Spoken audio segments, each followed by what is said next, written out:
Before I get started, I wanted to give a little disclaimer. In this video, I'm going to be covering topics such as class, politics, and war. I will also be primarily pulling directly from the source material, aka the novels, but I will be talking about the films as well. Make no mistake, I'm aware there are issues plaguing the movie, especially casting as it pertains to race, skin color, and physical disabilities. I too think it's a shame Peter losing his leg was excluded from the movies. And while I adore Jennifer Lawrence's portrayal of Katniss, a performance I truly think was worthy of an Oscar, I do agree that an Indigenous woman should have been cast. But Hollywood is the way they are, and these are the films we have. And while flawed, they lend beautiful visuals to the most intricate and often overlooked themes from the books. So let's get into it. Do not think that I have come to bring peace to the earth. I have not come to bring peace, but a sword. For I have come to set a man against his father, and a daughter against her mother, and a daughter-in-law against her mother-in-law, and a person's enemies will be those of his own household. Whoever loves father or mother more than me is not worthy of me, and whoever loves son or daughter more than me is not worthy of me. And whoever does not take his cross and follow me is not worthy of me. Whoever finds his life will lose it, and whoever loses his life for my sake will find it. Matthew 10:34. The Hunger Games universe, brought to life by author Suzanne Collins, is a dystopian young adult novel about the fictional country of Panem, where citizens are separated into distinct districts that, with the exception of the capital, all participate in a bloody battle in which the novels pull their name from. Referred to as a land who once had many capitals, Panem is a shell of its former self. Not much is said about the downfall of the free world or what caused most of the physical land to be destroyed. What is left stands clamped together by inherited American oppression and fear. However, today we're focusing in on something smaller, an essential cog in the machine. One that not only runs Panem, but fuels writer Suzanne Collins. With an almost prophetic understanding of American corporate nature, Collins time and time again predicts and depicts the behavior of political tyrants. Her words eerily mimicking the nightly news, whether it be 2024 or 2002. Because, you see, 2002 is precisely why the series was written. Speaking candidly in interviews, Collins cites the war in Iraq, more specifically the nightly news cycle and its coverage of it, as her main inspiration for the novels. Appalled by the way Western society so casually flipped through the catalog of life, ignoring the war, more specifically our spending that funds it, all the while making music and art to celebrate the suffering of, quote, foreigners, unquote. And it's this behavior she modeled the capital after. Remember earlier that mention of the one place exempt from the games? Yes, talking about that capital. A city full of people who make spectacle of suffering, the capital is home to the richest and most elite inhabitants of Panem, most of them being directly descendant from its original founding families. From birth, the citizens of the capital are indoctrinated into fear and hatred for the people of the districts, often leading them to delight, or at the best have indifference towards the plight of others, people they class as unlike them. As in the prequel, it's shown that when wounded, tributes were not taken to human doctors, but instead are treated by veterinarians, highlighting that even at their most vulnerable, the State House is blind to their humanity. Capital residents make sport of the loss of life, although they know the tributes are always children, innocent and not complacent in any violence from prior rebellions, with most traitors' bloodlines being eradicated once the capital regained control. And while, like so many empires before them, they may rejoice at the desecration of their enemies, but the casualness of their brutality exists for another reason. It's the mere idea that something benign could fester, hire under oppression, maybe even consider itself worthy of a life beyond survival. Now that's a story to tell. So The Hunger Games was born and the books went to print. And for years to come, characters were beloved and talked about time and time again. It wasn't until the release of the prequel, A Ballad of Songbirds and Snakes, and the film that followed it, that I finally found it time to step my toe into the circle. Or the cornucopia, if you will. Because you see, to be truly transparent, it was a series of TikToks by user Lucky Lefty I saw discussing the way in which Suzanne Collins writes about the citizens of District 11 and their place within Panem that inspired this entire video. I knew a lot about District 11. I've thought about it, spoken about it, can remember the names of every tribute, Rue, Dill, Cedar, Thresh, Chaff, and Reaper of the fallen 11th, but Why was her treatment of this district so special? Why did it stand out? Well, one would only need to pay attention to the text closely or watch the films to know why. District 11 is predominantly black, and I would be willing to bet a hefty price the district houses majority of the black citizens in Panem, especially when you take the official map into consideration. With what's left of the country being divided into the 12, technically 13 sections of Panem, District 11 sits in what is left of what was once the American South, most likely a mix of Mississippi and the surrounding states. And their district's primary export? Well, it's agriculture. More specifically grain, crops, and cotton, as shown by the shot of workers in a cotton field in the original trilogy. See where we're going with this? District 11 is also unique in that, unlike the other districts, with the exception of 12, it faces heavy policing. The peacekeepers, the name of capital soldiers, which yes, are cruelly named after the slogan "Keep the Peace," that patrol the area are extremely strict and quick to violence. But that's not all. Surrounding the border of District 11 sits a 35-foot high wall topped with barbed wire and metal plates, fitted with equidistant watchtowers containing snipers and more armed peacekeepers. Seems a bit excessive, right? Not really, when you remember their primary export. The book describes the land of District 11 as bountiful orchards, sprawling farms, and plentiful fields, even at one point mentioning herds and herds of cattle they tend to, something I found to be a subtle homage to the history of African American cattle ranchers and cowboys. But remember when I talked about a rebellion? The one that started the Hunger Games, shut down inter-district travel, and led Panem into becoming the prison we see during Katniss's lifetime? Well, it didn't begin and end with bombings and riots. It was more tricky, something slow and insidious, something that modern-day scholars refer to as a hunger war. A topic expanded upon in the prequel, food in the capital during the First Rebellion was rare to come by, and if you didn't have the money to pay for what little existed, one had to resort to other, less savory means of currency. We see this highlighted with Tigris, Coriolanus Snow's cousin, who takes care of him, and the sacrifices she makes to ensure that neither she nor Snow will starve to death, a sacrifice that disgusts him and ultimately splinters their relationship forever. But what does that have to do with District 11? It's simple, really. If you control the food supply, you control the people. And the capital was comprised of the children who survived the Great Starvation, know fully well that to lose control of District 11 would mean war on their soil once again. Because the rebellion may be their history, the boogeyman coming to starve them into submission once again, but it's their ancestors, their DNA and their history that remembers a different fight, one similar in comparison with much different outcomes. I'm talking about the American Civil War. Fought from April 1861 to April 1865, this bloody 4-year war would mark the end of chattel slavery in America as we know it, successfully stopping the southern states from seceding and killing all cries for the Confederate two-state solution. And it's within this era that so much of how the black citizens of Panem are treated have been inspired by. Children are forced to work long hours picking crops, foregoing all education and opportunity for self-discovery. And just like their American ancestors, the workers in District 11 are forbidden from eating the goods they spend their life producing. And the punishment, if they're caught doing said thing? Public whipping. The same scare tactic used by slave masters to deter other slaves from breaking even the smallest of rules.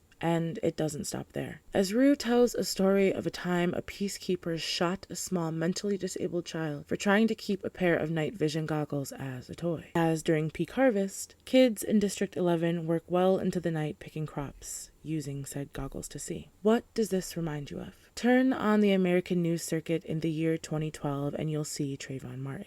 Zoom out farther than that and it's Jim Crow America, where freed slaves are sold dreams in the form of work contracts with tools and lodging promise, so long as they spend their life working it off. Like the antebellum South, the capital creates a system in which exceptions are intolerable and mercy is unfathomable. Every innocent action is perceived as an attack and systemic violence makes no excuses for rebels. And Panem, much like America, the threat against rebellion was there from its inception. In this universe, the city is referred to as the capital, specifically using the OL spelling instead of the common AL. When writing this essay, I wrote the word so many times it started to feel like it wasn't real. So I began to ask myself, what is in a name? Because when using capital, one is often referring to the building that houses the governing body. So I looked at the root of the word. Capital comes from the Latin Capitolium, the name of the temple of Jupiter at Rome on Capitoline Hill. And Jupiter? Well, he is the Roman god of the sky. Think of him as the equivalent to Zeus. Jupiter reigns over treaties and alliances, but he's also known as the protectors of cities, and specifically the rulers that govern them.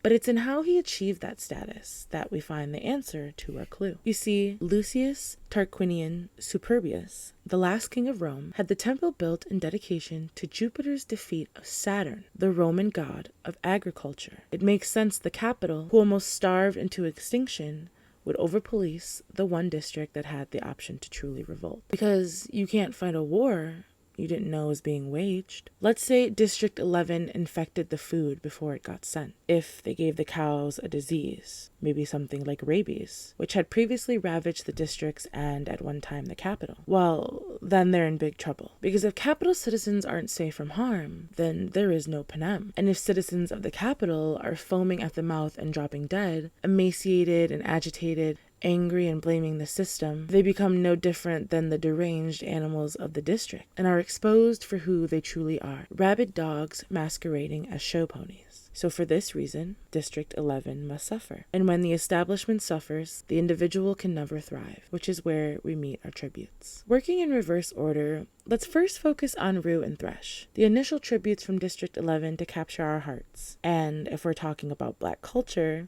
I can't help but make this pun, the first domino of the rebellion to fall. When Katniss volunteered for Prim, she made a spectacle. A young girl from the worst area in the poorest part of Panem volunteers to fight to the death in the place of her little sister. Even on the surface, she gave a story they couldn't wait to sink their teeth into, especially when coupled with the fact that District 12 has never had a female victor. On the surface, one may look at her bargain for Prim's life and name that as the catalyst that leads her to becoming the face of the rebellion. But what I truly believe sets Katniss on course to be the Mockingjay is when she meets Rue, a lovely 12-year-old girl who right from the bat is slated to lose the games, with her odds being a pitiful 60-1. And it's likely she was only reaped because of the tesserae system, a system that allows children to add an extra slip of paper with their name on it into the reaping day bowl in exchange for enough food and oil for 1 year for one person. And it's this very notion that I believe initially draws Katniss to her. Here they are, 2 young girls grown up in abject poverty, both raised by overwhelmed single mothers. Yet in this moment, Collins perfectly highlights Katniss and her modicum of privilege. Because she is the oldest, she is able to shoulder majority of life's burdens for Prim. She frequently illegally hunts to ensure they don't starve, a crime that is punishable by death should she be caught with her bow, as possession of a weapon is deemed as an act of treason by the Capitol. Rue does not have that luxury. She is Prim's age, but she is Katniss's equal. Like Katniss, Rue often forages in similar ways to ensure her family's survival. Katniss seeing Prim and Rue makes her want to comfort her, to defend her, although she knows that friendships and alliances, even between tributes from the same district, must ultimately come to an end. Because Rue exists as the manifestation of her anger at a system forcing her to face death to protect someone she loves, all the while knowing there are thousands around Panem who have suffered and will continue to suffer this fate. And the idea that our shared suffering is inconsequential to the powers that be, well, that's looking a lot like class solidarity, which makes sense when you remember many people believe Katniss to be of indigenous origins. District 12 inhabits what's left of Appalachia, a section of America with a beautiful but complex past, one decorated by wonderful music, culinary delicacies, unique dialects, and abundant folklore, but also plagued by prejudice, financial injustice, and generational poverty. Like the citizens of District 12, much of Appalachia's population lives below the poverty line, with the coal and mining industries becoming somewhat obsolete as technology and overseas mining have advanced, which is a problem we see plaguing Katniss's district as well, as the capital has very little use or need for coal, their main export. But how does that make her indigenous? In the novels, Katniss is described as a thin young woman with dark hair, olive-toned skin, and gray eyes. She also wears her long hair in a braid and hunts with homemade bows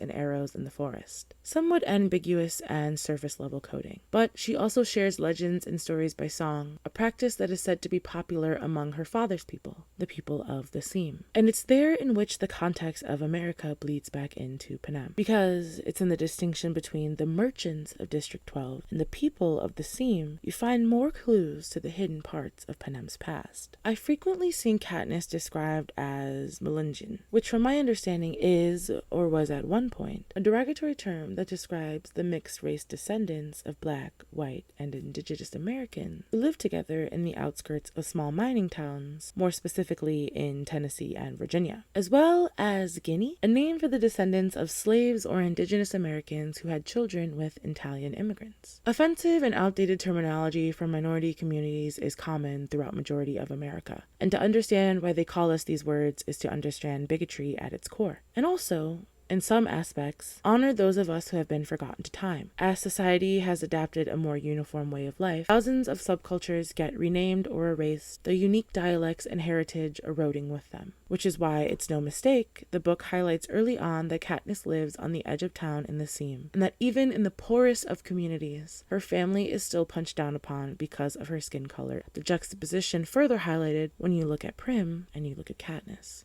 In Panem, much like America, a proximity to whiteness is a proximity to luxury, to ending suffering. And as most young women of color do, Rue and Katniss know all too well that allowing that idea to cloud their way of thinking in the arena is giving the Capitol exactly what they want.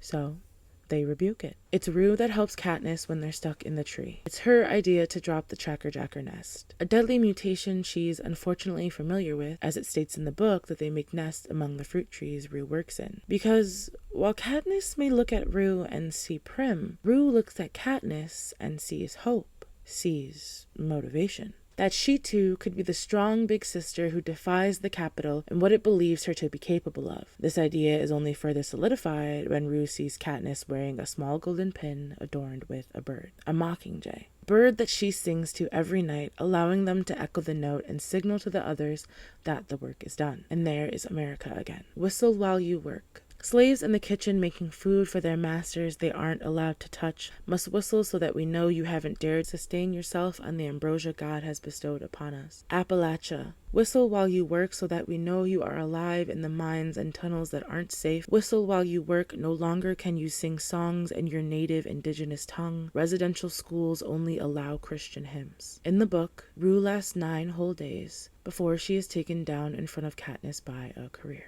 And in that moment, her worst fear has come true. She has failed in protecting herself and her family, knowing that the second to eldest will fall in line, adopting her fate as provider. And in her last dying breath, she urges Katniss to win, to go home and bring peace to her family and district. But for Katniss, so goes the illusion that Prim will ever be safe from this fate, as there's always next year, and the one after that. And then her children will be subject and so on. The never-ending cycle of violence played out in front of her eyes. But not just hers, everyone's. The sponsors, the stylists, the Capitol citizens, the people of the districts, they watch as she weeps for Rue, sings softly while covering her body in flowers with the promise to win and to return home, and in that moment they want it for her too. They feel her anger, her pain, the first spark of solidarity. And then we meet Thresh, who comes across Katniss at a moment where he so easily could have overcome her. As Thresh, being older and stronger than majority of the tributes, has a great chance of surviving on his foraging skills and winning in a 1v1 battle should it come down to that. But he pauses,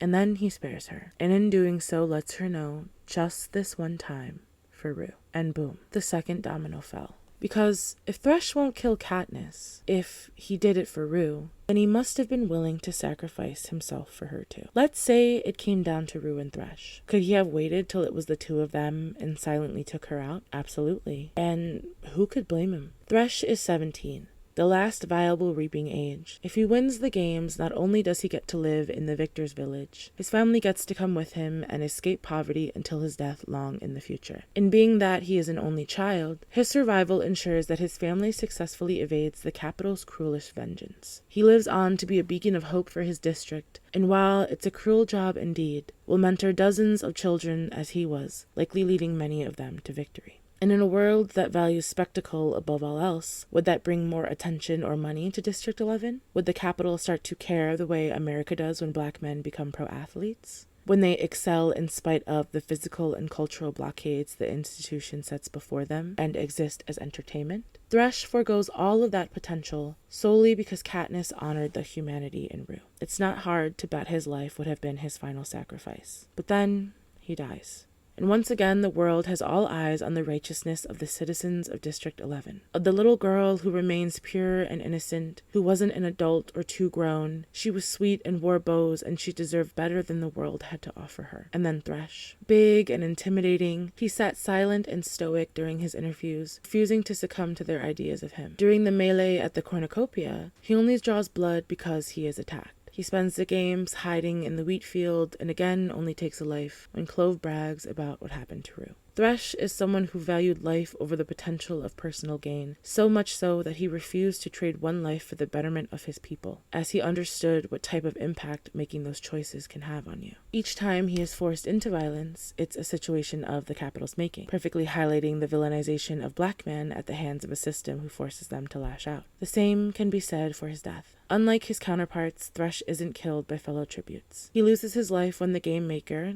unleashes a pack of wolf mutations onto him into the arena, effectively throwing him to the wolves. This action is made even more heartbreaking when Katniss is confronted with the fact that the capital has taken Thresh's body and made him into a mutt. So even in death, he is unable to escape the final evolution of a young boy, never given the chance to be a man, but forced to become a monster. Which is what makes Colin's work all the more special. Because, to be frank, showing the world a young black girl whose life was cut short simply trying to survive might not be that hard of a sale to capital citizens. But it's in her portrayal of black men and their stories you find the roots of Colin's dedication to excavate the most subconscious of ideas. Colin zeroes in on the notion that black men can be calm, empathetic, capable of being more than what Western propaganda has used to demonize them. In Panem and America alike, black men often exist as the illusion of violent revenge white men would enact should they ever be freed from an institution that survived on their degradation. They are broken and forced to submit to colonial ideas of what they must be, and although severity throughout American history has waxed and waned, Panem remains consistent. And in return, so do the victors of District 11. But solidarity is kept alive in diaspora. And it's in Cinna that this fact is illuminated. The name Cinna is thought to be derived from Gnaeus Cornelius Cinna Magnus, a Roman politician who led a conspiracy plot against the Emperor Julius Caesar.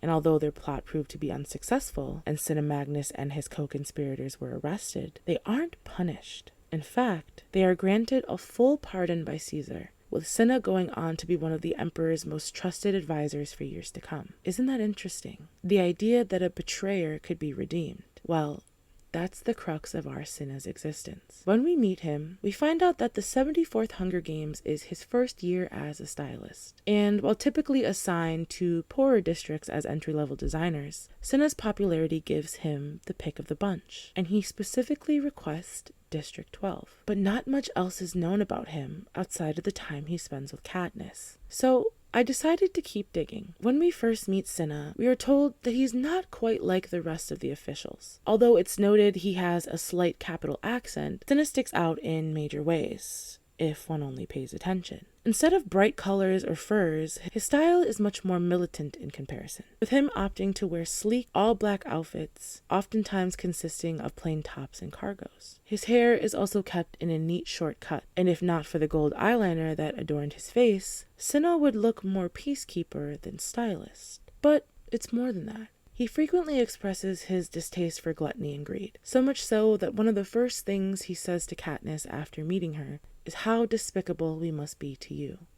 Which struck me, as during this moment Katniss is eating her first real meal in what is most likely years. This blatant distaste and admonishment for capital behavior, coupled with his attire, that makes me believe Cinna was a part of the rebellion from the beginning. Sure, he could have meant that Katniss had a disgust for capital citizens and their overconsumption, but Cinna, a person who decided to be a stylist and a designer, knowing that it would put him directly in front of the people he so despises, could have been talking about a different place, District 13. A secret long-lost society that exists deep beneath the ground, as it's from there that I believe Cinna hails from. You see, it makes sense that when watching The Reaping, Coin and Plutarch, who we know at that point had been planning a rebellion for some years, would be inspired by Katniss. Remember the story? The young girl who volunteers to save her sister either dies a martyr or becomes a hero. Well, that's enough tinder to spark a flame, and so the girl on fire is born. Gone are the corny coal miner outfits traditionally worn by the 12th tributes, and in their place is a long black gown, set ablaze as the two victors who, prompted by Cinna,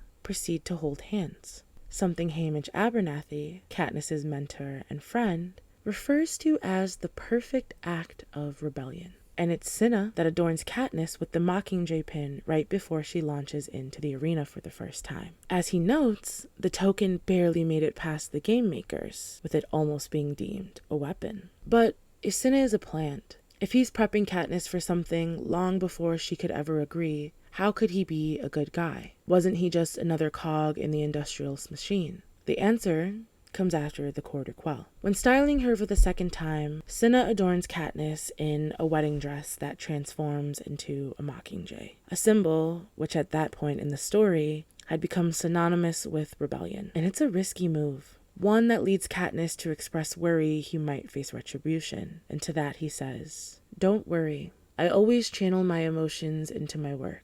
That way, I don't hurt anybody but myself." Couple this admission with the fact that Cinna started to craft the soldier suit before the Cour de Quell reaping was even announced. I believe Cinna came to the capital knowing full well it would lead to the end of his life. And it does. Cinna is beaten to death in front of Katniss, an action that simultaneously destabilizes her and enrages her. And before Cinna's body is cold, the plot of the rebellion is revealed and his sins are washed away. Whether he was from the capital or District 13, even if Cinna was some sort of Judas, betraying Katniss in pursuit of the greater good, like the rebirth of Jesus, his deception allowed for her ascension. The same can be said for Chaff. Chaff is the victor of the 45th Games, one that was said to be intense and ruthless, with 14 tributes dying before they could even leave the cornucopia. Something that is proven further by the fact that Chaff is missing an arm, one that he most likely lost in the games or directly after due to injury or infection.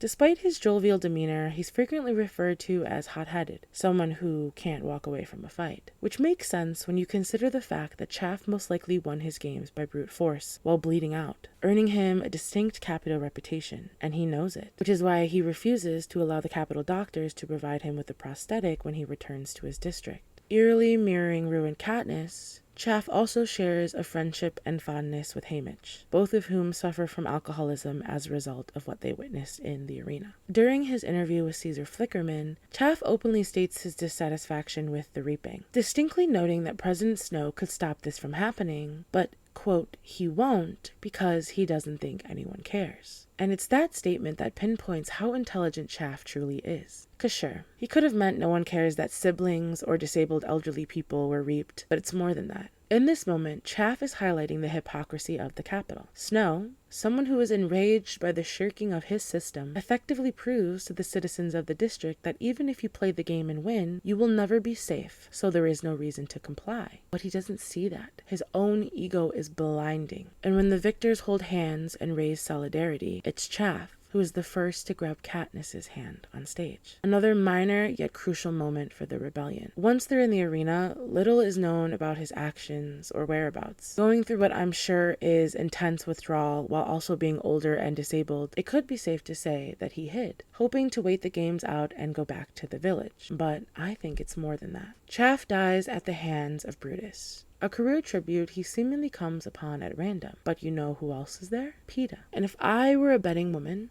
which I frequently am, then I'd bet Chaff meticulously stalked and followed the careers from a distance, in case he needed to step in and protect Peeta or Katniss. How else did they all end up in the exact area in which a wire was set to blow the arena wide open? Did he notice Brutus from afar following Peeta and decide to step in? It makes sense that because of his friendship with Hamish and his dislike of the capital, he would have inside knowledge of the rebellion and lend his services. But why is he important?